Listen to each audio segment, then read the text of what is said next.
कोणाचं नाव घेऊ मी? पहिलाच आठवडा आहे, कसं करू मला समजत नाही. सॉरी हा प्रभू, मी तुलाच नॉमिनेट करते. अरे बाई मग पहिलंच घे ना, इतका ड्रामा करायची काय गरज आहे? तोंडावर गोड बोलणं माघारी. हा तुझ्यात हिंमत आहे ना, जशी बॉडी बनवली तशी हिंमत बी ठेव. तोंडावर बोल, डील केली पण मी तुझी डील घेत नाही. चल जा, मला संकेत मी कसं मला प्रभूलाच काढायचं आहे, कारण की पहिल्या दिवसापासून मलाच काढण्याच्या नादात होती. तिचं तर फिक्सच आहे, ती नाही काढी ना ती काढी, ती फक्त स्वतःचीच आहे. मला नव्हतं इतकं वाटलं की अरे यार मला टीव्ही भेटन किंवा नाही भेटणार, पण तन्वी बोलली होती, मग टीव्ही दिली. मला खूप भारी वाटलं. मला असं वाटतंय बिग बॉसच्या घरात जे किचन आहे तसलं किचन मला माझ्या घरात बनावं वाटते.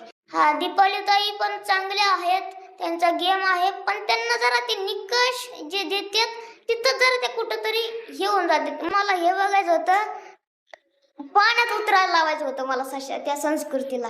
आणि तन्वी तर बारामीच बोलते, मी इथंही दुश्मन आहे आणि मी बाहेरही दुश्मनीच राहणार, बोलणार नाही.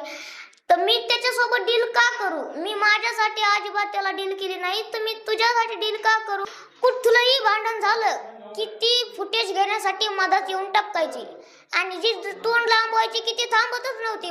बाहेर आल्यावर कळण, तर खरंच आता त्याला बाहेर आल्यावर कळण विशालला काय फॉलोअर्स माझे आणि मी कोणासोबत टक्कर देत होतो. रुचिता पण होती, असे खूप सारे माझ्यावर जळत होते की हा बिग बॉसच्या घरात आलाय आणि हा बाहेर जातच नाही, आपण नॉमिनेट करतोय जातच नाही.